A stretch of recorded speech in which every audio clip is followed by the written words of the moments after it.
Assalamu alaikum, hormatly ilişler. Şuun 2026 yılın 5 apreli hepterine şenbe günü hoş geldiniz. Türkmenistan'ın Demokratik Platformasının kanallarına. Hormatly ilişler, şuunki bizim temamız 20 yıllap edilen atalı oğlun siyaseti Türkmen devletini yok etti. Egerde yalan kahramanlar öňe çykan ýagdaýynda döwlet ýitýär ekeni. Şu arada biz görüň eder.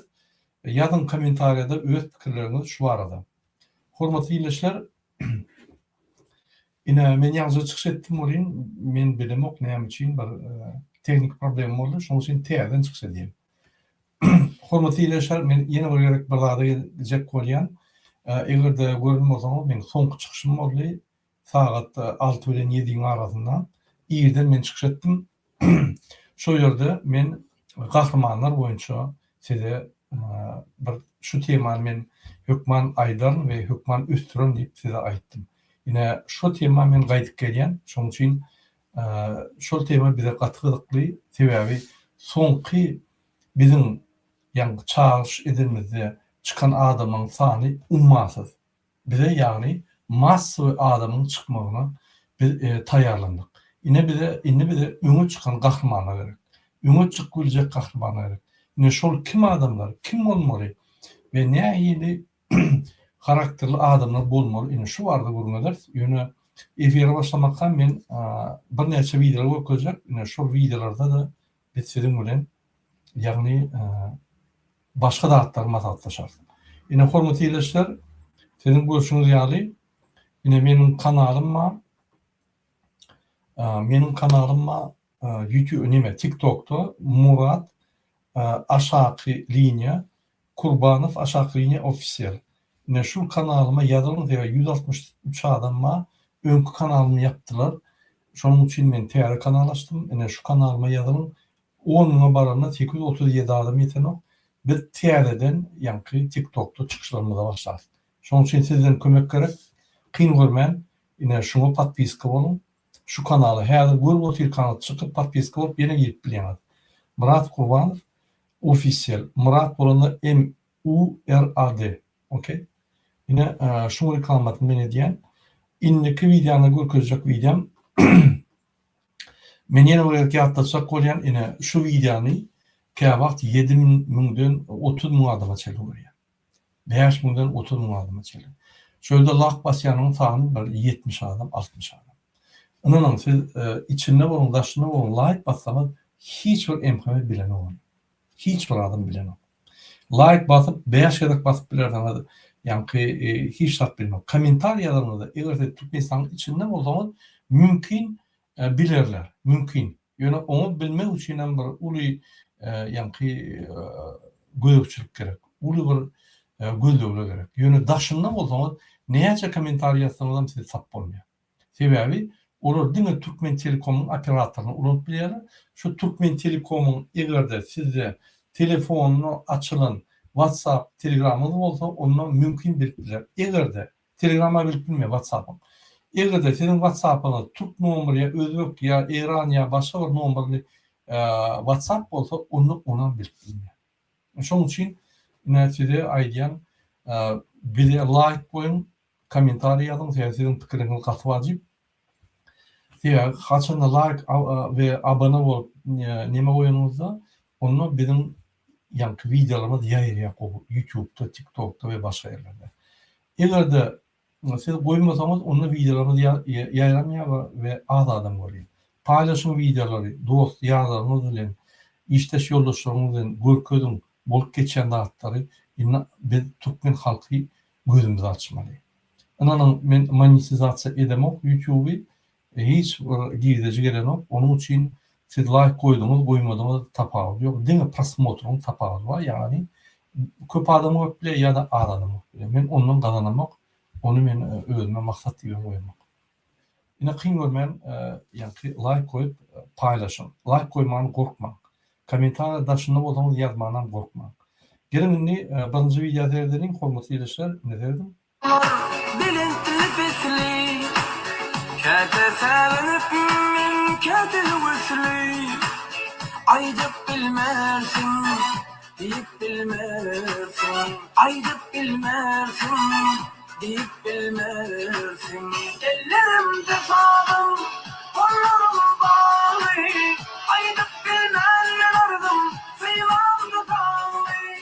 Ellerimde sağdım, kollarım bağlı, aydıp bilmem ardım, sıylandı dağlı. Yine men şunu okuyacak olmuş videoda. Yine yollar.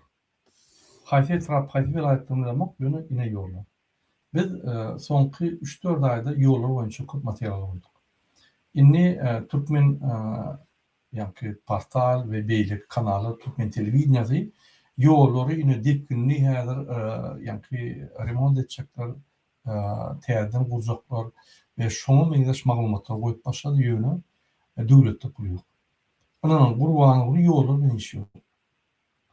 Sebebi onun esas maksadı ölmeken men yani öz arkadan şakanı kuracak, özümü iyi kaldıracak ve mescidi kuracak. Kurbanlığı mescidi ne yapacak kuruya ölünü şöyle varıp yani niyaz fiyalı kavrını şöyle etmek için. O mescid kurup Allah'ın yanına adam der, öz elindeşlerinin yanına şeyle diye. Allah inanmam. Hiç saat yok, bu boş saatler. Men yal kepçep gedin deyip ayyan adam. Onu mescid kurumuna dine bir başka bir yani manevren vuruyor. Ola bir ikinci häzirki günü ne Gurbanlyň schemat näme? Bir yerde bir döwlet statistika boýunça biz ine 1 trillion rezerv koyduk ya 100 milyar rezerv koyduk diýse gün entereklep şoýra gidýärdi pul karşılaýar. Ine biz dörji gaz boýunça baý döwlet bize pul berip ine biz hökman berer biz ine şuraya şäherler uýýar biz açyk pulumuz wagtynda gelip ýetişenok bolmasa pulumuz bar diýip alýar-da pul alýar-da o ýerde startda her ýerenin onun meşhur firması var. 5-6 ýerin garaşyp dur arkadaş şäheriniň ona Gurbana şolar bilen arkadaş şäherini uruyor. Просто грабеж diýelim. Обычный бандитизm. Bu näme diýär? Yani hemme pullar, kardalan pullaryny getirip büdjede goýman gün arkadaş şäherine firmalara öz ýeriniň firmalaryny berýär we o ýerden 3-5 etse bahanyny galdyryp pullary olýarlar, konvertasiýa bilen ýene bir olýarlar ve şol ýerde arkadaş şäherini urýar. O şol ýollar, men size görkezýän ýollarym olary gyzyklylar, Irakda Gurbanlyk gyzyklylar.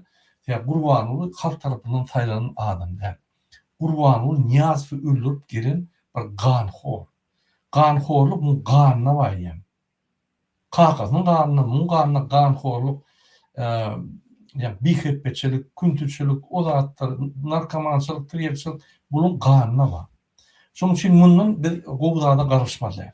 Inni men diýjek bolýanlarym. Ünsören bolsaňyz arkadaş şäherine baryp ukaskaly hepde bir gerek Hinden çykyp öýde bolýan bolýan men arkada men ba halka. Ol ýollar çalyşýar, her gerek bir ýoldan gelýärdi. Şo bir ýere barýar. Şo bir ýygnak geçirýär, pul ýok 6 aýdan bäri. 6 aýdan bäri ýegenler adamlara pul töläp bilenok, içgärlere, arkadaş şäherini gurýan adamlara pul töläp bilenok. Pul ýok. Pul ýok. Avans berdiler. Adamlar ses çıkarmadı ýaly, pul ýok. Men arkadaş şäherini gurýan adamlar bilenýän, eger pul bermeseler, bir de habar tutun. Ine şul videoda ünsörseňiz ine şu ýerde men telefonum ve Telegram adresim bar. Ine şul WhatsApp'a siz jan edip men bilen habarlaşyp bilersiňiz ýa-da Telegram açyp şu Telegram'a ýazyp men bilen habarlaşyp bilersiňiz we ýagdaýyňyzy aýtsaňyz men şo ýagdaýy siziň adyňyza aýtman, gurmaňyza aýtman, başlar edip size aýlyk berdirýär eder. Ine şu real ýagdaýlarda Gurban bolýar. Pul ogurlýar, arkadaş şäherini gurýar, öz mescidini gawraýar ýaly gurýar. Ýöne şu real ýollar, ýa gürkezin ýollaryň hiç wagt gurulmaz, olar bilen işlerem ýok. Ne Serdaryň, ne Gurban bolýar.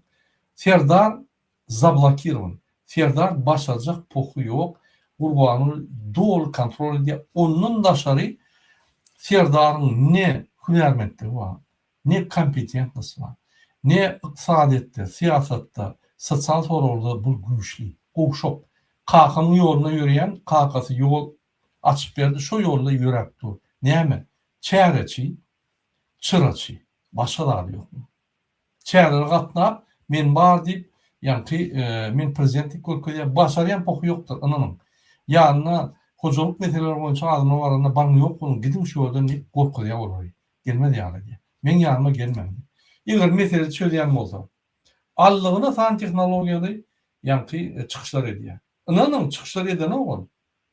Bir zapisi tuğlap beylek adamlar turup yankı aparat prezidentinin bir yeri geçer yığınak şoň üstü bilen serdar yığınak geçirýärmiş. Giyici bunu işleýärmiş diýip size kartinka okuyor. Egerde yığınak geçirýän bolsa han netijeler. Egerde yığınak geçirýän bolsa netijeler bolmasa onda boş boldygy näme gerek buraya prezident. Hiç şart umur bilen ok geçirýän yığınagy 2-3 ýyldan beri boş yığınaklar. Yine 22'de geldi 10. Mart'ta şu 26. 4 yıl. Han netice? Hiç yıl. Yığınaklar geçir. Han netice? Yok. O hekim ayır ya, bu hekim koy ya. Onu yankı 10 pulunu alyan bunu koy ya, 10 pulunu alyan bunu koy ya, boldu. Bar ediyen işem giyici bunu yani Hopsuzluk Genleşi'nin MHM, Geday Polis ve şuraya almendeş kurumalar yankı kadiyetler, şuraya prokuratura yığınaklar geçiyor. Ne etmeli? Halkı ne emedin saklan. Ne emedin saklan. Pul yok. Men şu orada Geday Polis'e yüzlenyen, MHM teröristleri yüzlenyen, kadiyette korrupsiyonları yüzlenyen. Eyse gurulur. Ne için? Siz bir 100, 200, 300 dolar için işleyemez. O sizi, kurbanın serdar sizi cinayet atýar, cinayet ettirýär. Pikir etmeň, ay häzir garaşýar, ine kurbanın ýolsa serdar öldürüp yerine gelerdi. Olaya bolmaz. Halk size mümkinçilik bermez. Basalarsanız sizden bu güýçlüsi basyp geldi. Şu neçeli hemme basyp geldi. Sen hem aýratyn üýtgeçik tarapyň barmy? Ýok. Ine şoň üçin bu gurbanyň doğun anlaşylyny getirýär. Hökümete. Bunu hökümeti basyp aldy. Çüýlük tohum hökümeti basyp aldy we çüýletdi. Ine şoň netijesi hem şuraya ýollar. Ine gelin indiki video seyredelim. Hormatly izleyijiler.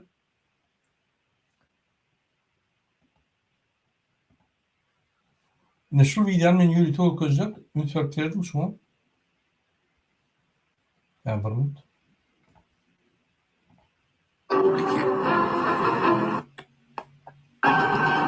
Праздничную манифестацию столицы Туркменской ССР приветствовали первый секретарь ЦК Компартии Туркменистана товарищ Гапуров, другие руководители республики. Шествие открыли трудящиеся Ленинского района. Диаграммы на транспарантах рассказывают о достижениях промышленности республики в завершающем году пятилетки. В числе передовиков газодобытчики, энергетики, работники хлопкоперерабатывающих предприятий.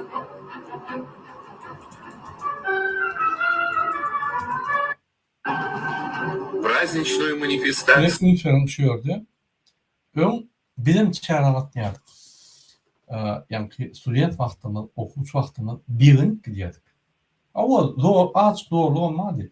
Baryadık yönü çağrı gidenine o 4'te giyice gidip 9'da 10'a olayan çağrıyan geçip kaydamda 9'da baş 10'a yürüyen olsa 8'de var ya, 8.30'da var ya, 3 ya şu pirikli çıkıyor molimler, şunların yürüyor.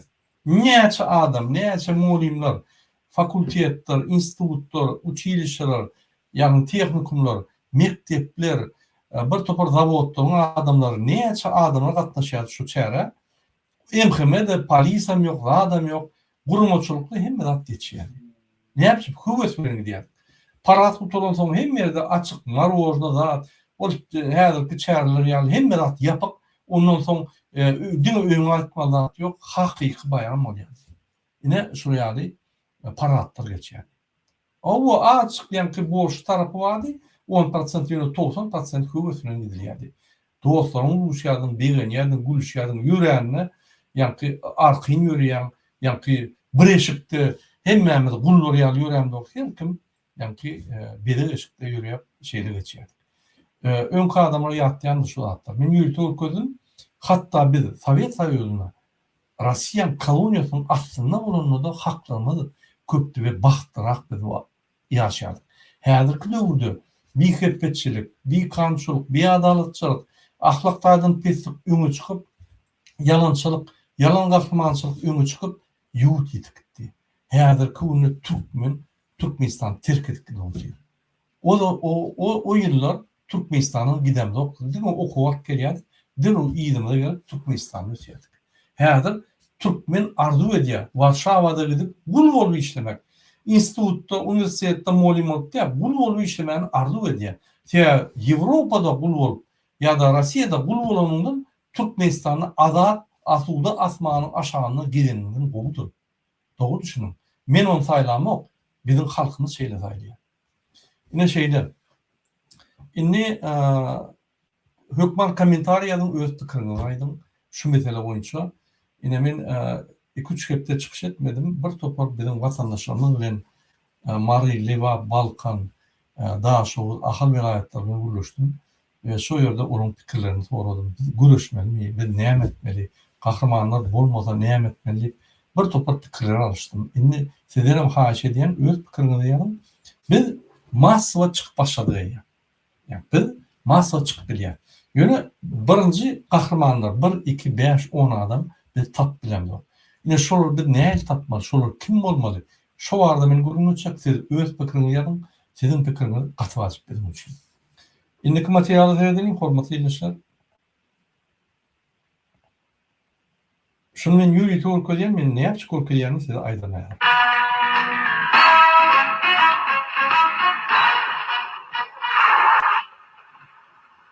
Белуджи, небольшой по численности ираноязычный этнос, сохранили до наших дней свою неповторимую культуру.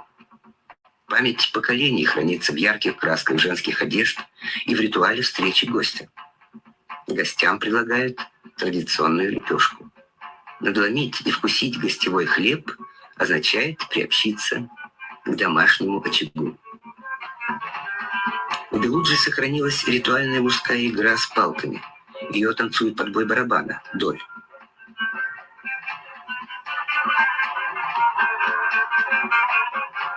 Барабан доль распространен у кочевых племен от Индии до Средней Азии. На нем может играть только представитель племени Лори, племени ремесленников и музыкантов.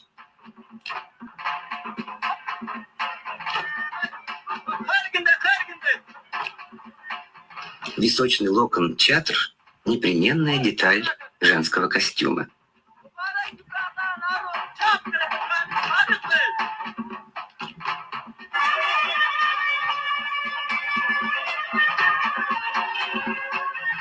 Старшие женщины обучали девушек с 14 лет вышивать узоры для одежды будущего мужа. Раньше все женщины Белуджи одевали белую накидку из марли. Цветная накидка является нововведением, заимствованным у туркмен. Каждый узор имеет свое название и занимает строго положенное место. Многие обычаи Белуджи после того, как их лишили возможности кочевать, изменились до неузнаваемости. Но древний закон гостеприимства сохраняет свою силу.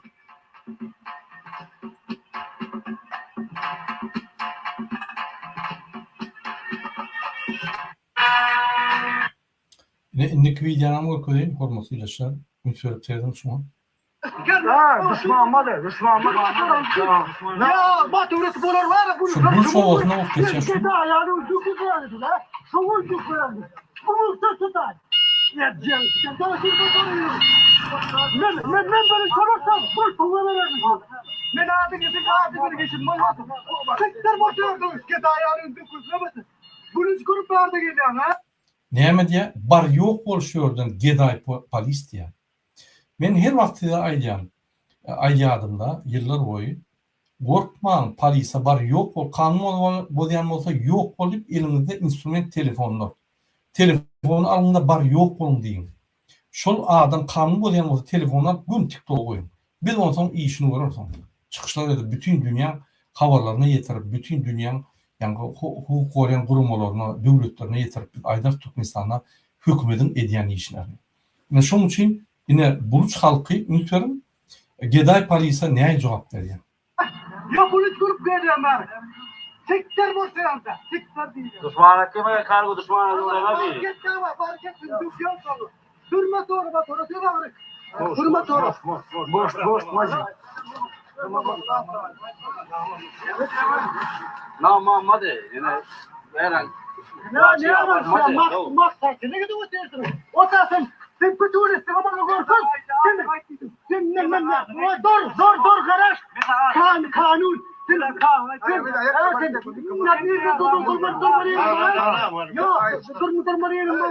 Kanunla öndük. Her TikTok'a çıkar TikTok'a çıkarmalı olalım. Bari TikTok'a çıkarmalı olalım. Niye muhabbet mal mı diyor? Bu iş mal koyuyor. Garajlar neyle bakıyorsun baba? Giday yani dokuz yani. Tamam. Anladım. Yine şunu yankı Paris men görköden şunu. Geday Paris'in vekili. Kanun.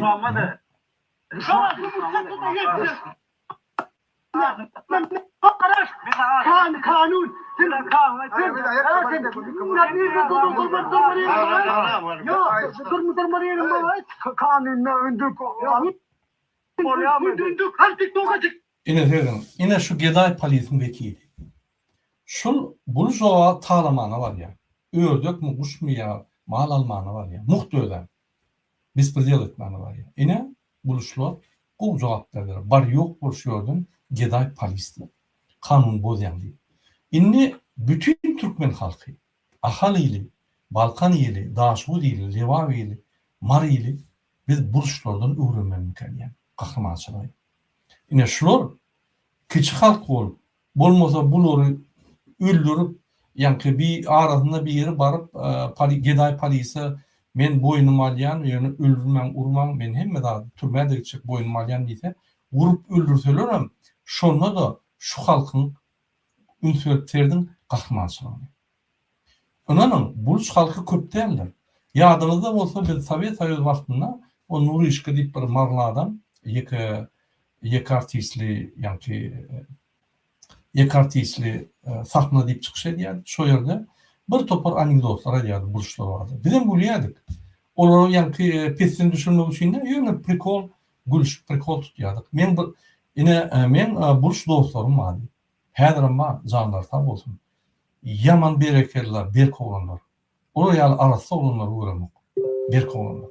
Yine şolar her yine şu buluşlarım bütün Türkmen halkına masal. Bilinli halk olup Ahalili, Daşudili, Balkanili, Marili, Levavili şuraya küçük milletten misal almalı. Ben önüme geldim. Siz seyretmeyin, bulli milletçilik etmeyin. Yani bir paraz milletçilik etmeyin. İyeti uruş olunla. Biz bilen de o. Buluşlar atriyat olup bizi qoğrap bilirler. Birinci Katar'da görüşürler mümkün. Olam 99% şeyler şunun için kimsetmeyen, hormat koyun deyip biz vatanımızı korumalı. Vatanımızı koranına kaptanımızda o buluş olsun, qadak olsun, ya beylik olsun, gelip korar o. Bizimle dik ayak dururlar. Biz hormat koyalım deyip ayyadım. Yine Türkmenistan basvalını. Bir çüylük tohum, iki tane cellat, bir Ganhor, Kurban Berli Muhammedov Türkmenistan basvalını. Oğlunu getirip koydu. Kıyızını getirip koydu her.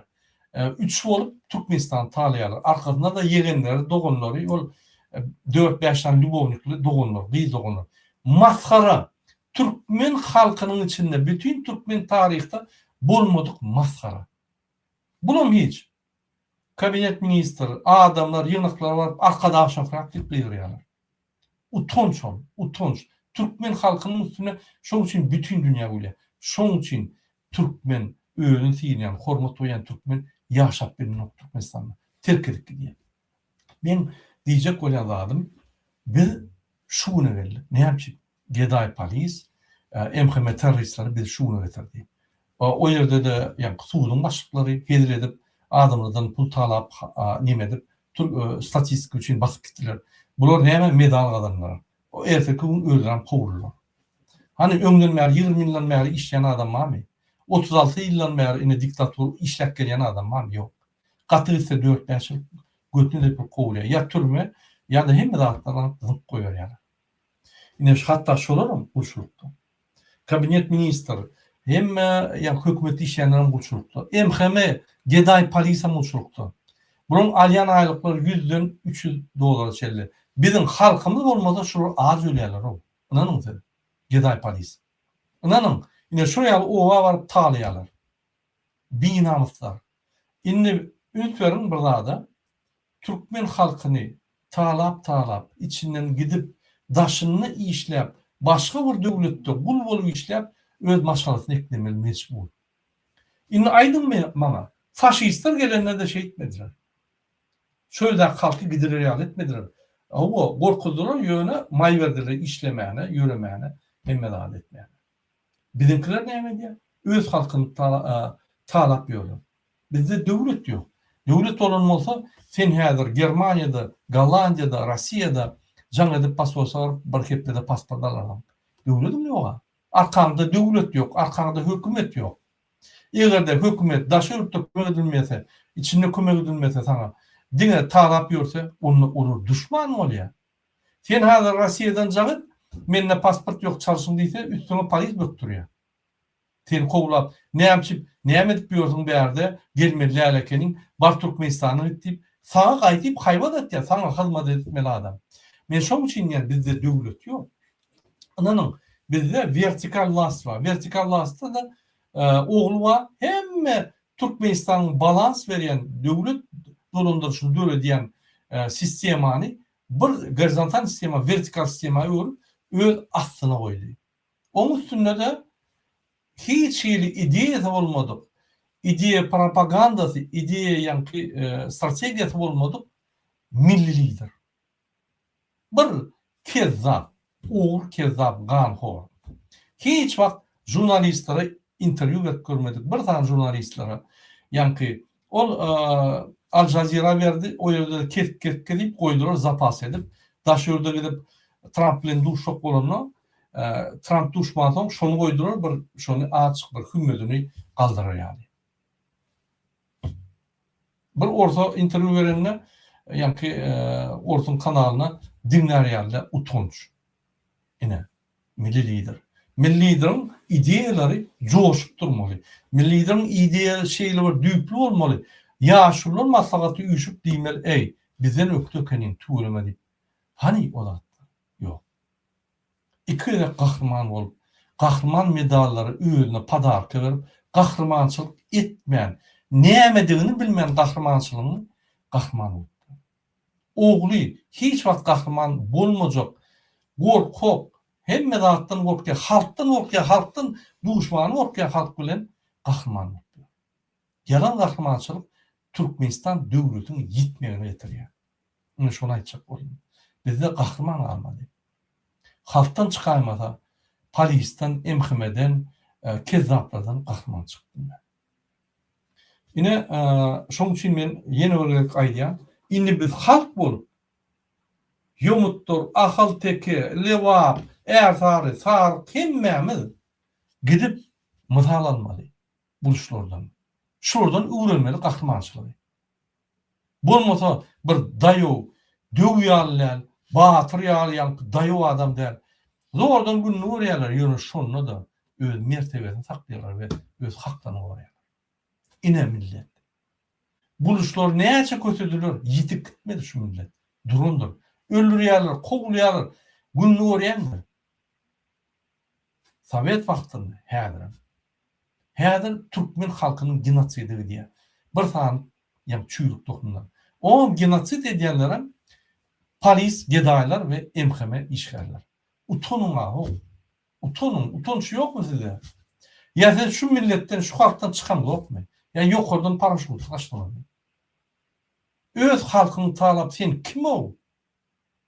Sen ne sadakalary var ýa, sen ne oturşuklary var ýa? Näçip halkyň ýüzüne tüýküren o? Yine serdim şunu, şu kezzap telefonu alıp padmoga çağırıyor. Gelin deyip. Käbir oğullarda şular urýarlar buluşlar. Bana aydın Hayzi vilayette, Hayzi etrafta, Hayzi oğuda şuraya polislere cevap beripdiler.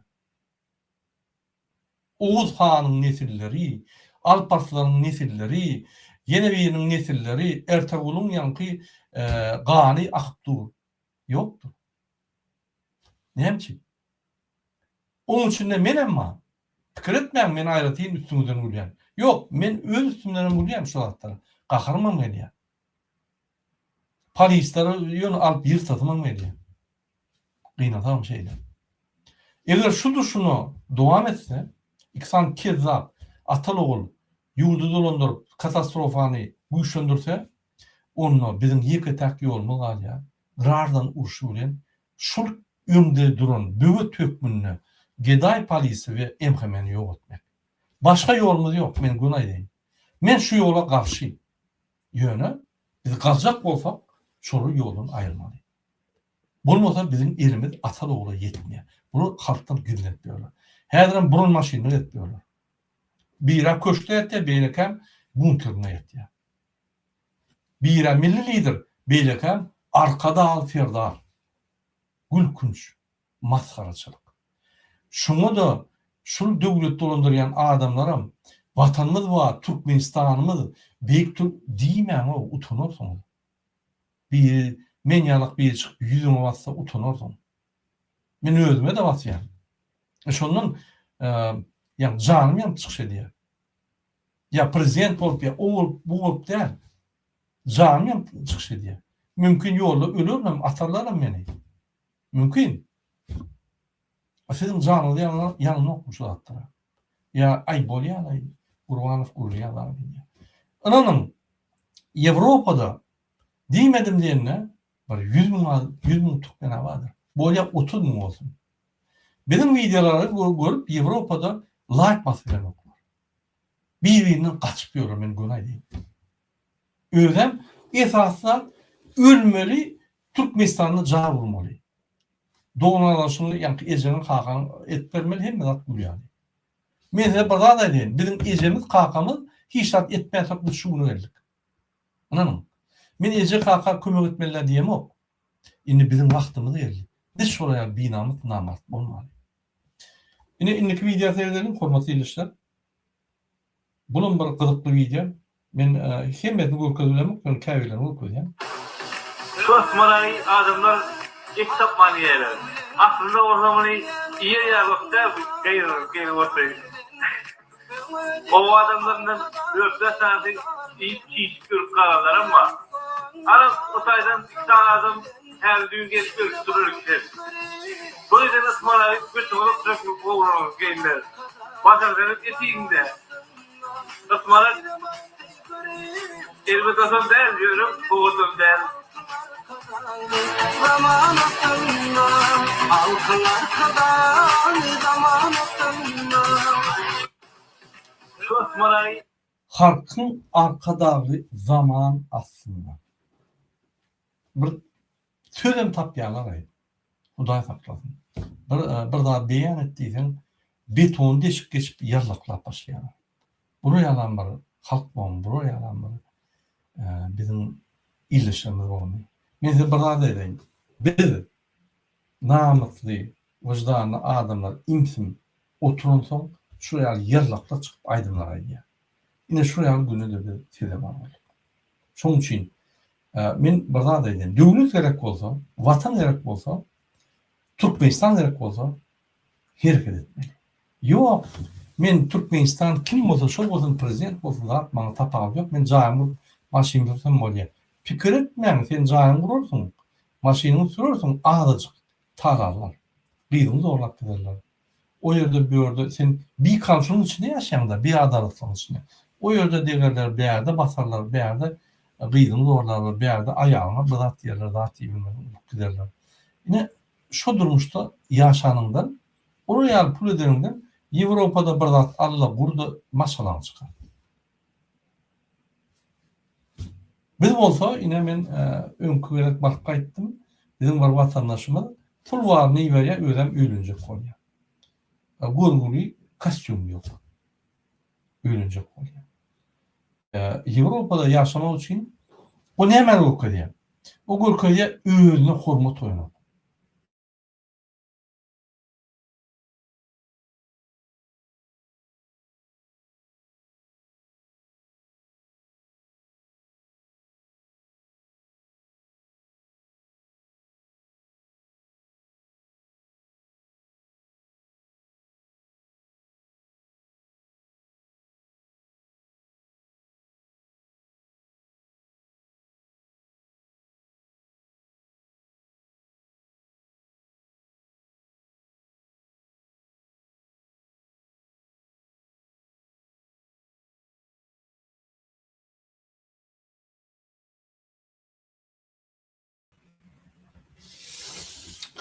Yine men devam edeyim.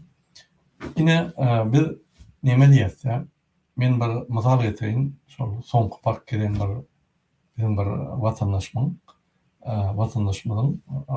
toýuny ýa-ni kömek etmegine barıp gaýtdym. Gurguri hem pulunu öýüne berýär.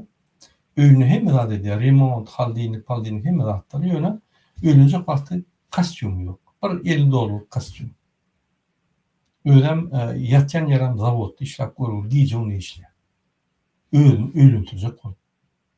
O maşgalasy var, enatasy var, azy var. Ýok. O mümkinçilikler ýok. Men onu tanqidlap aýdym, o gaty görýän olany ýöne şol real ýagdaýda bizim köpüýmiz gaty inanýan. Biz özüne hormat goýandyk, şoň üçin şu ýagdaýa düşýär. Kim olar kısan atalygy? Näçe biz öýrenjek bolsak, hatda Ýewropadan bir Türk gyzy ýa Türkiýeden Türk gyzy alyp Türkmenistana ul toýberläp bilendik. Näçe? Sebäbi dim otyr. Biz hemmemiz diňe pul üçin işleýär. Biz pul üçin hereket edýär. Bizim esas maksadymız pul. Pul bar. Pul bize azatlyk berýär. İp bolýar, nemet bolýar, bir kiçik azatlyk berýär, şonuň ýetýär. Diňe pul näme? Ýokman pul bolmaly, ýöne ýeterlikden pul. Sen pulun ýanyna öz moral, ýa ahlak taýdan bir goraň bolmaly. Bolmasa sen maşgalanda diňe pulunu çöp tursan, sen ýa çağıran şu pulu diýerip namaz, vicdana hiç ağlamak, maşa işletmek hiç hemme zaten eskilerler. Fundament yok. Ne şoň üçin näçe fundament yok? Sen asly ne serdarda ne gurbanında fundament var. Kağız alkaş. Bu serdarın kağız ganho, triyeki, gurbanın kağızı alkaş, yani bir çüşe kanyak diýerler. O türmeler barlarına kıyıları, ayar maşaları doğru. Utanmanım o kahraman utluyor. Beýleki ganhoram utanman ikide kahraman utluyor. Beýleki yani triyekleşin oğlu çäreçi olum kahraman utluyor. O zaman näçe biz bütün dünya syýlasyn. Näçe Türkmene hormat goýsunlar. Bizim ýol başçylarymyza biz şu ýaly ýallaklar, ganhorlar öňe çykyp bizim wezipelerimizde ogurlap, haklarymyzy ogurlap ýörenler bolunsam, näçe bize hormat goýsunlar. Olu bizi maskara edýär. Diýje onu durman. Gen görmän. Eşek ýaly işleýän, ýa Rossiýada saňa hobo şöyle bir 3-4 dolar hormat toýa, şu gowy işle gowken. Ýöne ol saňa kiçik hormat. Ýöne umum serlerinde ay bu Türkmenistanyň diktaturaly ol. Şöyle bolmasa gelmedi, şöyle geday bol bolmady diýip hormat ýok. Şoň üçin biz özümüz ýylamaly. Biz özümüz ýylamasak şu güne gelir. Bir pors özüne otmen polisiýski owa goýýar. Ýöne buluşlar okup bilen. Uçuskov gidip ýa-ni Ýewropada ýa-da Rossiýada ýa-da Türkiýede işleýän erkekleriň aýallaryny gorkup, zorlap ýa-ni ikinji, üçüncü edi var. Benim daşyny işleýär. Benim maşgalamyz var. Hemme zat ters. Bizim çağlarımız daş öldü gidip okap bilimler var. Gelip ulu işlerde işlep Türkmenistan'da sürmeli, bizim bulunmalı. Yok, bizi gidip işleyen. Men bir dostum var, Levapli. Bir topar çağız var. Ünütverim şunu. Öğüdü gelip işleyen. Öğünü gitmeyen çağlarını ölüntürdü. Yine çağı gelip kakadını işleyen. Ben ne dine iş sünde olduk. Men onu tanqidlama gurur şu ýagdaýda. Dine ollal köpüýmiz şu ýagdaýda. Bizim aýal maşgalalarymyz diýje onu 24 saat işler. Türk bakýanlar. Onuň ejeler çağlaryna terbiýe bermeli. Bizim terbiýemiz hökümetden gelmedi hiç wagt. Diýip desturlarymyz enatadan, ýa ata-babalardan enatadan çağlardan ýa-ni aktyklaryna şeýip geçip gelýär. Bozuldy olar. Maşgala boldy. Seýerdiň TikToklary. Oraya zat ýok beýle kartlarda. Gyýrlar, men ormanda gidýän, 10 ýaşmanda gidýän, ýa-ni öýlerini görkezýär. O näme gurun? Ol şu döwletiň garypdygy, şu döwletde gulşuryň ösenligi, şu döwletde hiç başga mümkinçilik bolmaz. şu TikTok'u yapıp şu yerde pul kazanıp 10 mandan yaş kıyılar ödem 18 yaş 16 yaş kıyılar. Emkime polise gerek ol, Geday polise. Bunu hedile diye şuraya biz pidel oldu. Şöyle 2. 3. 5. dünya halkı taliye hedile diye. Yani umumi bizim nasyonalny возрождение için, Türkmen halkı için bu minus. Biz aşağı gidiyor. Men şu zatları utanmayan, fikir etmem, meni öz halkımı tanqid edilen, biz özümüz aytmasak, biz onu düzeltmemiz. Menin hem doğumgan naşamım şu ýagdaýda. Menin hem özüm sizin ýagdaýyňyzda ýaly. Açyk gowrakdyr ýagdaýym. Ýöne umum ýagdaý şeýle. Şoň üçin jan ýany aýdym. Indi gelin dowam edelim. Men indiki videoňy görkezýän size. Ýazın kommentariýada, ýani durma. Indiki videoňy görkezýän, hormatly izleýişler. Şu ýerde ine ýoldaş Trump. Unutmayın. Trump her gün durlu çıkış ediyor. Bir gepinne bir da at diye. Öğlenden sonra başka da at diye. Akşamdan başka da at diye. Gecede Twitter'da 400 at yani. Şu ne de biznesmen 9 yıl bankrot olup adamlar kidar dedim. Ne de siyasetçi. Siyasette de dine tüyümen biliyor. Yani adamlar maskarı tüyü kapalı mı? Adam belki bunun görüşenler yukarı derecede adamlar boloton terbiyeli medeniyet boloton bunu cevap vermeye var. Mass medyada şeyler var. Yani kanunmada bir töhmet atsa da sen cevap vermesen sen boyunca şu materyal hakikati almalı. Buna cevap veren oklar var yine şuraya da geroy bakıyor mass medyada. Hakikatten şu adam kezzap, şu adam ugalovnik 34 tane ugalovnik iş açtılar. Prezident boloton basmadılar. Onam suud edildi. New York'ta, yani suudda suud edildi. Şu adam İran döwleti gürleş gidip Turka ýadyny programmalar bilen beýleki jenayetçi Netanyahu 17 insan çağırılan ugalovnik öň radikal hereketlerde terörist gurumlaryň ýolbaşçy bolan soň radikal hereket açyp siyasata geçip şu radikallary üçürüp premier ministr şol terörist hereketini dowam eden Netanyahu şol ýanky Trump bilen İran'ın ziyelkatından öldür çıkıp bombalap başladı. Men İran'ı gollamam. Men her vakt neutral yüz bilen seyrediyen, neutral göz bilen seyrediyen, men her vakt İran halkını gollayan, her vakt Amerika halkını gollayan, Russiyan halkını gollayan, Türkmen halkı gollayan, beýleki döwletler halkını gollayan. Ýöne şondan çıkan kezzaplar hiç wagtda gollamam. Ine unutmaýarym. Şular 6 hepteden beri 28 fevraldan beri Netanyahu bilen ýanky Amerikan prezident iki ullu biri wysoka tehnologi işinde uly belki umumy ýanky 1 trilyona ýetýär 1 trilyondan geçýär hemme harby çykdyjylary uly bir döwlet bir sizin ýani kelleňizde bir meşhur bolar ýaly Türkmenistan bar büdjeti 45 milyar belgiden 45 milyar. Ýöne Amerikan dine harby urlugyna soğuyan pulu 1 trilyondan geçýär.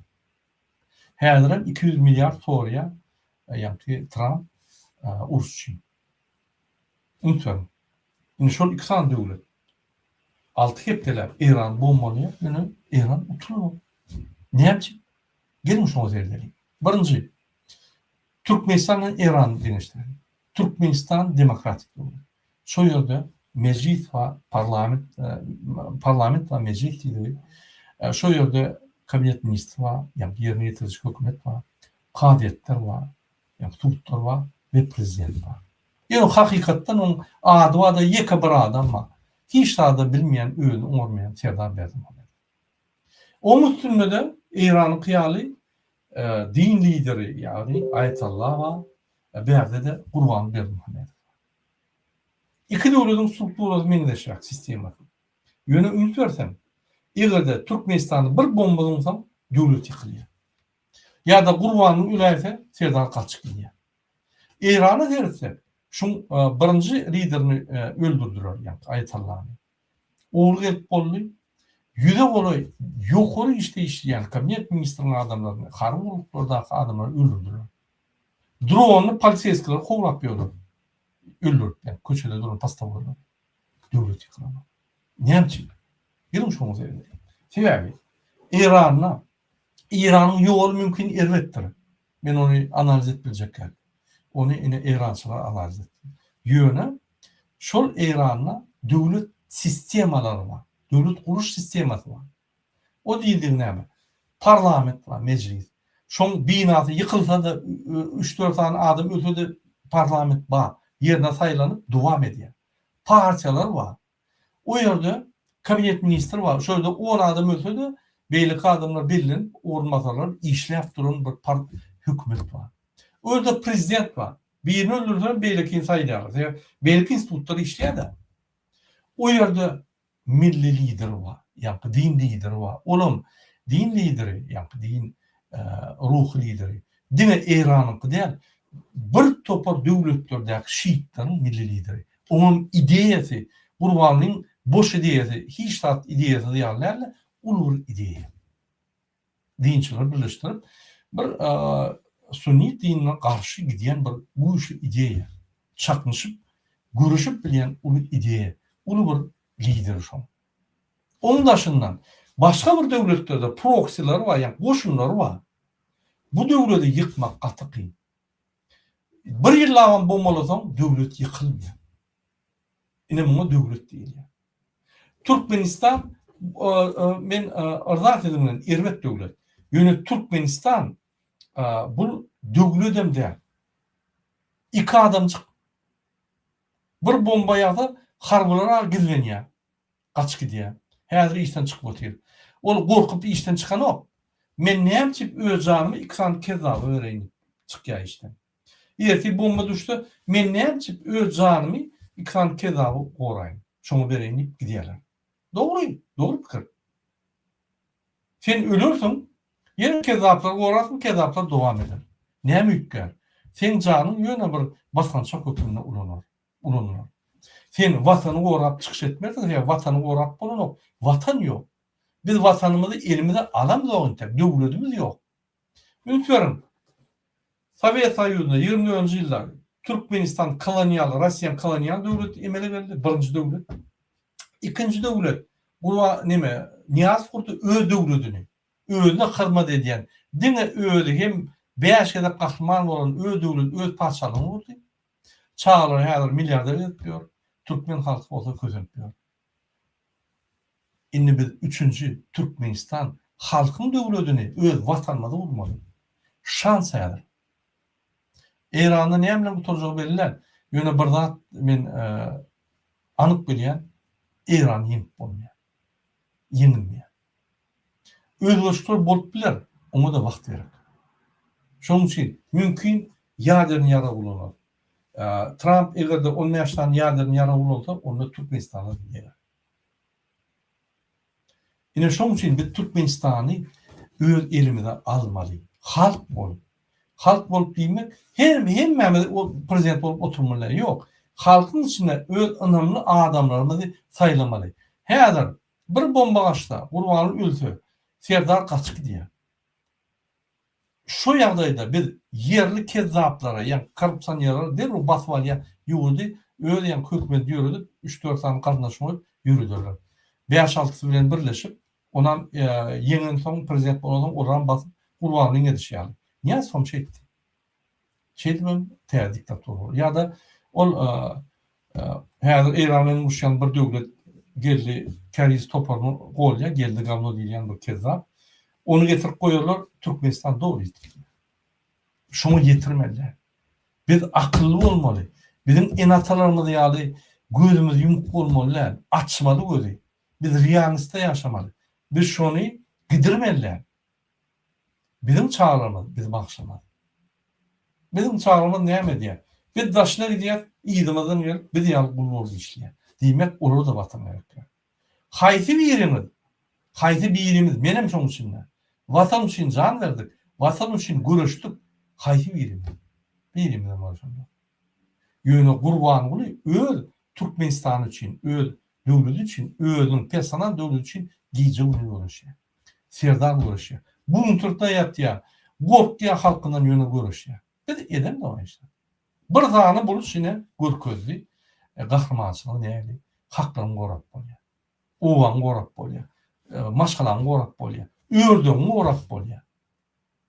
Hiç bir velayette şuraya başarılı yok. 4 milyon halkın içinde bir tane kahraman yok. Var, bağışlan, buluş halkı. Kalan değil, boş. Yine. Oturuşukta da dinlesen, Oğuzhan şolurdan dörer. Maskaracılık. Bana da değişti bu da hatta. Şunun için biz şuraya diyen adamın yüzünü tükürmeli. Geday polis, sadaka ya da merka varanla ay bir utançrak varanla yüzünü almalı der. Neye merin var yok o şöyle. Karanlığa konmalı.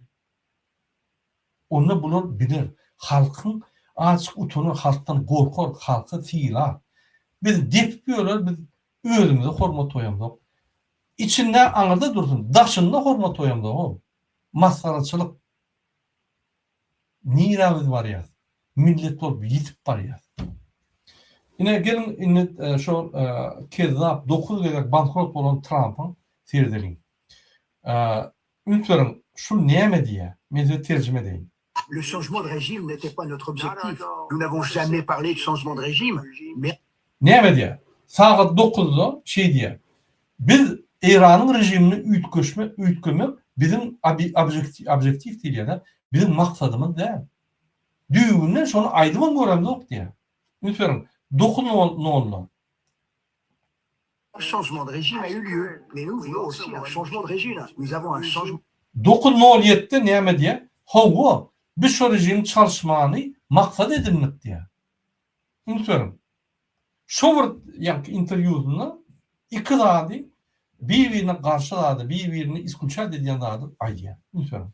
Régime comme personne n'aurait pu l'imaginer. Men ne yapayım şunu okuyan yine şunun uruşa değişli. Trump ne Amerikan içinde uluğarı var ya da adamla kalıp şunun impeachment'de ayıracak bu ya. Ne Avrupa öz yankı yolluş yurtları Kanada, Avrupa bilen yankı birigip koşuşup dünyada adaletli kanunçluk oluyor. Özü kanun oluyor. Özü Kanada'nın batı alacak oluyor. Kanada'nın premier ministri çıkış etti. Trudeau. Şeyle değildi. Biz yıllar boyu, 10 yıllarca yıllar sizinle bir akopta teröristlere karşı, radikallara karşı uğraştık. Afganistan'da, Irak'ta ve başka devletlerinde. İnni şun kuvvetine siz gelip bizi basıp alacak oluyor. Biz size düşünemiyoruz deyip. Yani yüzünü ayıttı Trump. Trump ama onu söyledi. Yüzünü aldı. Yani mass medyada bir heppa olsa bir heppa yol yürüye kıyıtlıklık. Kaçanla arası adam çıkıp yerine oturtmasa şunu yol, şunu çeli yürüye. Bizim durmuşumuzda da yanlıklar, bir vicdanlar, bir namuslar, yani kezzaplar kaççalt yürüye. İleride biz namuslu adamlar çıkıp durursak şöyle duruyor da ümrük duruyor. Bizim arkayın şoları yol verdiğimizde göre şu zatlar emir ediyor ve devam ediyor. Yine kezzap neme de Trump'ın Avrupa Macron'u da diyen zatları. O zaman Macron'u canlı soruya karşı ediyor. Senin omuruz yankı boğduğuna yankı kıyısını el çoğurdu. Samolyotların bize kümüyor etti. Macron'um yok. Diplomat yoluna çözük. Siz şöyle sokulunla bizden masa adam almadan da adam değilse. Şimdi neyme diye? Bu NATO'dan dönülen Amerika Trump NATO'dan çıkmak uğrunu oluyor. Çıkacak oluyor. Elbette NATO onunla konuşamaz. NATO gayet birleşer de 32 tane devlet 400 milyon adam Avrupa'da yaşayan bunu birleşip vysoko teknolojik yaraları öndürüp inni Amerika müsörmen yaralını satın alman Amerikan eksport yararı peteler. Teknolojisi peteler. Yani Avrupa ile paylaşıp köp saatler üstürüyordu inni peteler. İnni Avrupa Amerikan'ı dost hükmünde değerli konkurent hükmünde görür. Öyle irvet konkurent hükmünde. Şunun için Amerika Trump'ı ayırmasa Trump bunu katastrofa etti. Yine Amerika halkının problemi de Türkmen halkının peyamı. Bizim şu ikisini kez daha ayırmasak bizi katastrofa eltip bizi yok ediyor, milletimizi, halkımızı yok ediyor. Yine de buluşlar vıcıvat edip qağlaymadan Türkmen halkı yitip gidiyor. Yine şeyde yağdaydı. Şimdi men size bir yani hazırki uruşun yağdayını düşündüreyim. Lütfen şunu. Yine şu yerde yine men ulunu koyayım. Yine ulu karta. Yine Sovyet Soyuzu'nun devleti Rusya, Kazakistan, Türkmenistan, İran. Lütfen yine şu Persiyski zalif dili, Pers yani boğaz dili. Yine şu boğazın, yine şu boğaza omruz boğaz dili. Lütfen. Yine şu yerden nevit qağ yani önümleri alınıp yine şu yere India, Xitay'a Indian usulüne gidiyor. Şu zona gidiyor. Yine şu zona gidiyor. Yani yakın zona. Endonezya şu taraflara gidiyor. Singapur tarafa. Lütfen şu yerde yine uruşun yani esası problematı şu uruşun İran, İsrail, Amerikan uruşunun İran yine şu boğazı yani Umruz diyen boğazı yaptı. Şunun 33 kilometre aralığı var. Şunu yapıp şu yerden geçen, şu yerde öndürülen nevit gaz önümlerinin 20%, dünya boyunca 20%'i şu boğazdan geçiyor. Şunu bağlap bir tane gemiler partlap yani yapıp kalk edip şunu saklap dur. Şimdi parlamentin üstüyle yani her geçen gamiden $2 milyon taks alacak oluyor, yani salgıt alacak oluyor. Eyyam salgıt alıp başladı. Yine hadır esası şunun çıkan gemileri İran neme yani Xitay'a Indiya giden gemiler koyup başladı. Xitay'ım Ortiyetten gaz varını alan son Türkmenistan'dan alan son Xitay hadır şunun gelen neft gazı 2-3 sattı ya ve gidece olup başladı. Xitay onun için yine Tacikistan'ın usulen, Türkmenistan'ın usulen İran'a yankı görüşme için, dronları yatırmak için, motorlar, onun zapçatları, çipleri iyi veriyor. Şunun için uruşun bir tarafından gizliyim Xitay bağlı. Onun Türkmenistan, Tacikistan yani qovuşaq devletleri ulanıyor. Benim umaytım Türkmenistan bir oyuncak devlet, onu hemmeler oynuyor. Özü oynatmağına tayar, kurbanlı, bütün ömrünün bir yerinin aslına gelen adam. Rusya'nın aslına, Rusya qovuşadı Erdoğan'a gidip aslına girdi. Onun qovuşadı Xitay'a girdi. Kimin aslına gireceğini bilmiyorsa, şol adam şuna bize pas veriyor, yani hopsuzluk veriyor. Yine şuraya siyaset yürüdülüyor Türkmenistan'da. Yine gelin yani ki Umruz boğazına gelelim. Lütfen. Şu yerde Amerika yerli harbi tüvüşler yaşayacak oluyor. Yani yer üstü. Yine onun için şöyle adalar var. Yine şu ada Umuz Ada değil. Lütfen. Umuz Adası. Yine. Şu ada stratejik ada. Şu yerdeki yani yaşayan adamlar şu Umruz boğazını kontrol etmeni kömök ediyorlar. Gayetler, saklayanlar, adamlar deme ediyorlar.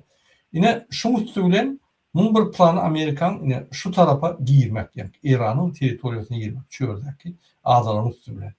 Yine eğer de İran'ın teritoriyasına girerse dağlık rayon. Dağlık, çöllük rayon. Bunun tatlı doğru yarat bilmeye. Nezerin dağlık rayon. Nezerin dağlık rayonu. Bunun geçilmiyor. Hiç yeri koşun geçilmiyor. Hadır 20 Moğol'u saldat yılında spesnaf deydi. Delta deydi, alfa deydi, maski, kotiki deydi.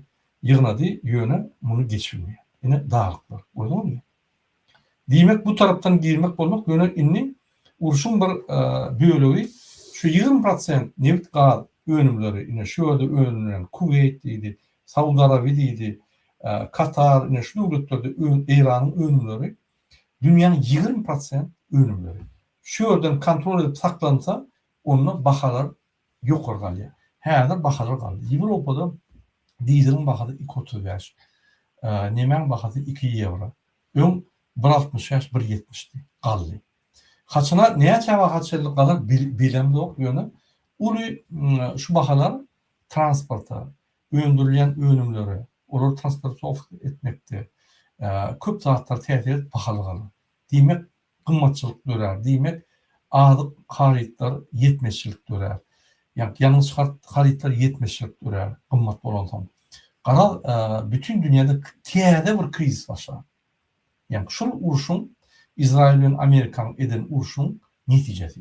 Şimdi şul bahaları kaçırmak için ve yani şu yerden çıkan nevit gaz önümlerini çıkartmak için bunlar umrut boğazını kontrol etmeli. Amerika ve İsrail.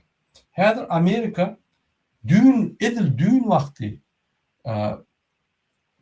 Venezuela'nın prezidentine yani bir kanun terörist deyip gören adamı Rodriguez'e şunun başlap vay efendim Hiliyat Hormut doyar onun nevit alt başladı.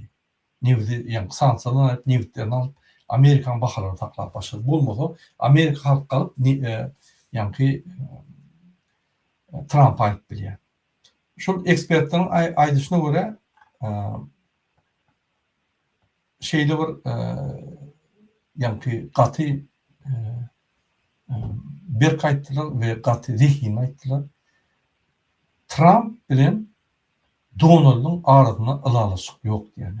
Yani Donald'a o adi Trump'ın familyası. Şu iki tane adam, durlu adam şunun arasında ılalaşık yok. Şunun için Trump'ın diyen adı ve Donald'ın diyen adı dingire noktayıp yani gülüşer üstünden. Yine hormatlı ilişkiler Amerikan inni planı ya da yerli tövüş etmek ya da bunun beter güçlü bombalamak ya da izah çekilip biz uttuk biz esası yani yaderni programmalarını yok ettik, koşullarını yok ettik. İnni hazır harbi koşulları yok. Şunun için biz maksadımızı yettik deyip izah çekilip biz uttuk deyip yemiş deyip alan ettiler. Yine şu vakitte İran'a yemiş deyip alan ettiler. Yine bizim vatanımızı korap bildik Amerikanlar iki devlet olup bizi toplulur, biz öz devletimizi korap bildik deyip karar çekip biliyor. Şey deyip iki tarafa yemiş edip biliyor, yönü hakikatlerin yemiş hiç tarafta yok. İki tarafta da uzayan yeterli, iki tarafa da ve bu zatihşi konflikt diye, zatihşi konflikt. Erteki şu konflikt yine dörek başlıyor. O Pakistan ve İndiyan arasından konflikt, zatihşi konflikt, kevak, vulkaniyalı oyun biliyor. O konflikt yine oyun devam et biliyor ya da durup biliyor. Unutmayalım. Şimdi Amerika çolun yadayına esası şu adaları almalı. Umurdu adasını almalı. Ve esası yine şunu ben yanlış masam şu adam adi Kempiş adası yine 110 kilometre şu adada esası harbi koşullar şu Umurdu boğazını kontrol eden harbi koşullar yerleşiyor. Unutmayalım. Yine şu yer yastı bağlar var, gayıklar var yürüyüt edilen birliğin şu yollarda yerleşiyor ve şu ağda şu umurut boğulunu doğru kontrol etbiliyor. Yine ekspertlerin aydışına göre Amerika öz esminslarını, esmins demek yani gayının üstünde samolyottu. Şu boğaza getirip bilen noktaya, boğaza getiren yadayından, mesela şu bir noktada getiren yadayından şu yolda 3 sekundda 5 sekundda raketler, dronlar alyanı şu hali. Yani esminsi. Eğer de okeanla olan yadayına, şunun için okeanla esminsi diye. Şu yolda da olan yadayına, onlar şu yoldan raket atılsa 10-15 minut vakti var, reagiyor et oluyor. Yani ona bir çözükler tap oluyor. Karşısına raket koyuyor oluyor. Ya da falşiyo bir raket koyup başka tarafa akıtıp oluyor. Kadar bir ümmet oluyor da. Şunun için Amerikanlar dine harbi görüşte değil, utmasalar bolmuyor. Onu da minimum 100 bin tane saldat vererek, eskererek. Hazırki onu 20 bin oraya yığına değil. Şunun için Avrupa'nın kömeği olmasa öz eskerlerini eğer şöyle iyi vereyse onunla bir topar ölümler verer ve Amerikan halk kalıp hükman suratta yani Trump ayrılmalı var. Hormatly ilişkiler yine gıysa men size uruşun yağdayını aytdım. Şul adani, Humruz adası, Larak adası, Kempiş adası, şu yerde yeni bir ada var. Hangon adası, yine yeni bir iki tane ada var. Yine Şul adası, yani Kriter adası ve yağınla, Edir yağınla Lesser adaty. Ine şul adaları almasa, şul boğalı kontrol etmeli. Bunun maksadı şul adaları alıp, şu boğalı kontrol etmek. Yönü görürt neyli olur. Inni şu yerde İran'ın bir adatı var. Sizin bilişiniz yani. Hem İran'ın 90% eksportunu şu adatı ediyor. Şu adın adam Hank adatı. Ünitörüm yine rezervuarlar doğu. Yani portlar var. Portların üstüne yine bir gayet eyyam dolduruyor. Yine şu rezervuarlar İran'ın 90% nevit gazını taşıyordu çıkarıyor. Ünitörüm şu rezervuarlar bu tarafta. Yine bir topa rezervuarlar bu tarafta. Portlar var, rezervuarlar var. Ünitörüm. Hatta yani aeroporda marakeni şu portların üstüne esası eksport gidiyor, İran'ın eksportu. Ve İran öz eksportunu yani şu ada da yani bombalayma mümkün. Şimdi getmin tümökleri şunu koda geldi ya da yani birinci stadiyası geçti. Bombalı, bir bombalama. İkinci stadiyası harbi olsun iyi verip yani yerde tövüşür geçirmek. Üçüncü stadiyası ona geçen son dine yağlarını yararları olan şunun yani İran'ı tekidlemek. Yani şu stadiyalar haysi tarafa gider, haysi stadiyarçerle gider belli yok. Yani bu bir prognoz. Bulun bulmaz mı onu değil mi? Allah'ım. İnne hormatı iyileşler. Gelin bir büyük temamı da yani ki dünya haberlerini ayıp geçtim. Yine bir öz temamı geçelim. Yine sizin bilişiniz yani bizim son küçük ağaçımızda Ramazan bayram namazında bir topar adam çıktı. Gerekirler. Tanrı yakadın. Yine vatandaşlığımızı görköldünüz. Siz demek ülköşme isteyemez. Siz demek Türkmenistan teyade yoluna gitmeyeni isteyemez demek. Siz bizi kollamadınız, siz özünüzü kolladınız. Siz öz vatanınızı kolladınız. Yine şu yani millet, halk hareket edip biriktirini, beylik halklardan kim değerlerini görmeli. Unutuyorum, şu adımlar çıkanlar ömür çıkacak kahramanlık olmalı. Şimdi bizde masofka var yani. Ömür çıkıp kahramanlık çıktı, iyinin çıktılar var. Şimdi şu yetmeyen kahramanlar boyunca biz detalını vurgun etmesek, biz kimdiğini, kim çıkmalılığını bilemiyor. Gelin şu vardı vurgun edelim. Bir kahraman diyelimizde bir doğu, bir batır, doğu bir can sağlığı, bir efet saat, bir duyguyalı ulu adam deyip fikir etmeler. Oluyorlar. Batırlar ve kahramanlar doğulmuyor. Olur halkın içinde önü özüp, terbiye alıp peyda oluyor. O adam hükman bir dayı, bir pilyal olmalılar. Kovşu adamı mutlular. Şun bir yani esası karakteristikaları var. Neyli olmalı? Birinci karakteristika birinciden adam adalet duygusu olmalı. O demek ne hemen? Şimdi bu dediğin dağıtlar neye doğru? Benim o çıdap bilmeyen diyen düşünceli adamlar olmalı. Mesela için bir adaletlik gördü ya bir kezaplık gördü ya da kanun bozuyançılığı gördü. Ben çıdamak sen dur, sen kanun bozuyan deyip yani ki ben şu dağıtları çıdamak, götüremek, sen yerini bil, kanunu kulağı deyip yani öz pozisyonunu berkedip öne çıkıyor. Yani şu birinci element şuraya adam öne çıksa eyyem kahraman yoluna var ya eyyem kahraman şun elementler var şun yankı kılık kıyafetinde. Şimdi ikinciden mertebe. Ben yalnızca da ayıp geçtim mertebe olmalı. Mertebe demek kompor, gırırık gezmeliler. Mertebe demek özüne hormat koymalı. Karşıdana hormat koymalı. Keza olmasa hormat koymalı. Mertebe hemişe arkana seyredip korkup yürümeliler. Korkup yaşap yürümeliler. Men özüme hormat koymak isteyen ve men şu fırsatlar men kanatlanlara noktaya şu fırsatlar men hormadıma yani tesir ediyen, men mertebemi tesir ediyen, men şunu yok diyen, men şunu kabul edemek deyip yine şuraya kıl kıyafetler var adam. Onun kahraman yoluna eyyem kılık kıyafeti bar adam. Şolayam kahraman yoluna var ya. Şolaya bar adam. Üçüncü cevapgerçilik. Eğer de bir adamın cevapgerçiliği olsa, dine maşgala çağrılığını derler.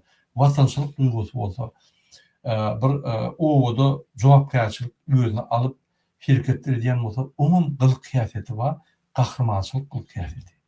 Yine şu adamlar günün bir günü halk durum vakti bir kansuya bir adalıkta olup öz pikirini aydıp şöyle karşı yani bir topor polisler karşı yeköyler çıkıyor. Yine şolu çıkanlar, şolu bizim kahramanlar. Biz şu kahramanlarımızı korumalı, biz şolu korumasak yitik gidiyorlar. Abdullah yani, Alişer yani yitik gidiyorlar. Biz korumalıyız. Kahraman olup birini eğer men taraf etse öyüne var, kolluk vermeli. Yine Abdullah'ın öyüne, Alişer'in öyüne, Mansur Mengen'in öyüne baran var mı? Komşuluk kaçmıyor. Ay vatan dönümü diyorlar zaten. Biz o bizi korap çıkan adamlara biz hormat koymasak rejim hormat koysun. Yok elbette. Rejim başarsa yine de korkudur. Biz hormat koymalı. Biz şuraya görüşen adamlar ul hormat koymalı. Doğru anlaşılan hormat koymalı. Şurasıyla yani halkın içinde geri adamlar da onu bir suud etmeli. Biz neyme diye onun kadırından bilemiyoruz. Men özümü misal getiremem. Men ülköş hormat erekker. Uğraştığımız bolmuyor. Ul hormat koyduğumuz oluyor. Yine Abdullah pul yığın alındı. O $3,500 yığınladık 5 milyon çekti. 5 milyon olarak bir tane oğlum taşlıp da yaptı onu. Öz görüşümüze, öz ıkbalımıza pul koyamıza. Kezzaplara, Türkmenistan'a, Geday polislere pul vermeli olsa anlardan can ediyorlar. Ey men talap pul. Büyüküp pulu veriyor. Büyüküp pulu veriyor. Ene şoları finansiyo değil, onun bize irvet durmuşu veriyor. Şunun için bizim durmuşumuz kovuluşlama. Bu matematikada yani 2 hoşma 2 4. Biz kaçan özümüze investisiya ederiz. Kaçan özümüze hormat koyuyoruz. Kaçan özümüze öğlenecek olsa kostüm alırız.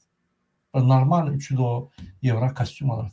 Kaçan özümüze değil mi? O yerde maşgalamı bir saklap, kovuluğa saklamak ve şunun men yani öz doğulunun meğeri Allah'ın veren buyruğunu yerine getirdim deyip özümüze yanlışmalar. Biz hem maşgalamı saklamalı, hem onun haklarını korumalı, hem öz haklarımızı korumalı, hem mertebemizi korumalı. Ben şuna aytacakmam. Şu yani 3 tane kılık kıyafetli adamlar eğer halkın içinde bağ olsa şolar potansiyel kahramanlar. Onların öne çıkanlar biz korumalı. Bana böyle Türkmenistan'dan can etti. Murad Ağa, millet korkak, biz banka vardık diye de konvertasiya yok, çağlar, pulu yürütmem yok. Kıyıştık diye şöyle. Gelin gün Merkez Bank'a giderilip yani gürlüştük diye. Men maşinime bir 6 adam aldım diye. 5 adam. Yeni bir kuşan maşini olup gittik diye. Merkez Bank'a vardık dine bir diye. Belki maşinler yok olup gitti. 5 adam çıktık diye. Biri ay men gitmeli yerim ma belki yeni var belki men işim alıp kaçtılar diye. Yeközüm aldım. Biz hiç vakit unutmayız diye. Doğru. Şuraya olsa hiç vakit unutmayız. Yine şunun için sizin ıkbalınız, sizin elinizde, Kurban'ın elinde değil, Geday Polis'in elinde değil, ya o yani MKM teröristin elinde değil. Bunu söyleyeyim. Siz pul vermediniz, Geday Polis ölüye. Maşallah ekler bilen o. Heyadır ministerler, Geday Polisler ikincilerini, üçüncülerini Türkiye kovdular. Ekler bilen oklar. Şoları saklap bilen oklar. Şoları gidip heyadır Türkiye'li iş yerler. Dikinçilik başladılar. Yani başkadan durmuşu kadın başladı yani. Ya ikinci, üçüncü yok kadın olan. Onun siz kanunsuzluğu seyredip kezzapçılığı üstürmem, ziyaretka vermem şunu durdunuz. Yine sizin görüş instrumentleriniz 100 milyon çevre var. Entek bir inan bunu. Mesela önüm ayttım. TikTok onu. Videonun TikTok'un. Ziyaretka vermem. Türkmenistan'a pul dine iymeti yigerim. Cay vurman, maşin alman, dursun bakaları kaçar ananım. MKM kezzaplar, teröristler ve Geday polisler Gurbanından talep eder. Eger halktan alıp bilmese gurbanından talep eder. Bizde halktan pul yok. Sen vermeden sen goracak geldiler. Ana halk nämesi şonu etsinler. Ine ýeňiş. Şoň üçin akıl görüşmeli. Bizim başka yolumuz yok. Hormatly dinleýär, şunu bilen men öz efirimi geçirip tutarýan. Sede birinji bilen zat algardy berýän. Biz şu düşündürülüşimizi ýa-ni ömür boyu etmez. Häzir epişke mümkinçilikler düredi. Pencere mümkinçilikler. Eger de siz hereket etmeseniz bizim ömür boyu çıkış etmez. Meni ine aýdýar. 5 ýyldan bäri bizim videolarymyza serseniz, islerik video seyrediniz. Şo ýerde bir jemgyýet ötürip biljek ýa-da size uly düşünje berip biljek videolar bar. Biz sizden akyllar, ýöne biz şulatlar aýdyp bilýär. Seyredin köýne videolara. Men kanalymy ýerip seyredin, kyn görmän. Bize monetizasiýa gerek, biz ondan pul alanymda. Siz üçin çykyş edildi. Seyredin, öwrenin, ösün, döwlet guralyň. Uly öňkü osanlar ýaly, uly döwlet emel ederin. Seyredin, Iran, nime? İsrail. Küçük bir döwlet. Türkmenistan bir vilayet ýaly. Bütün dünýäni oýnady, Amerikany oýnady. Näme? Sebebi akly ünsürdiler. Biz harby görüşe boşlujak galana Amerika koşuldy. Biz ýöne wysykyny tehnologiýny, ýokary tehnologiýaly ýaraglar berýär. Bombalar.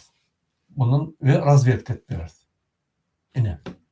Şuraya hak bolsa bütün dünyada sürüň soňunda däl, sürüň öňünde var. Bize bizden masalar. Häzir Merkez Aziýada sürüň ýerinde. Afrika döwletleriniň sürüsiniň ýerinde. Biz bir neýalaja deýin, bir iki san neýalaja deýin, bizim hemme ýa-ni obrazymyzy hereketlendirýän adam maskara etdi. Ine.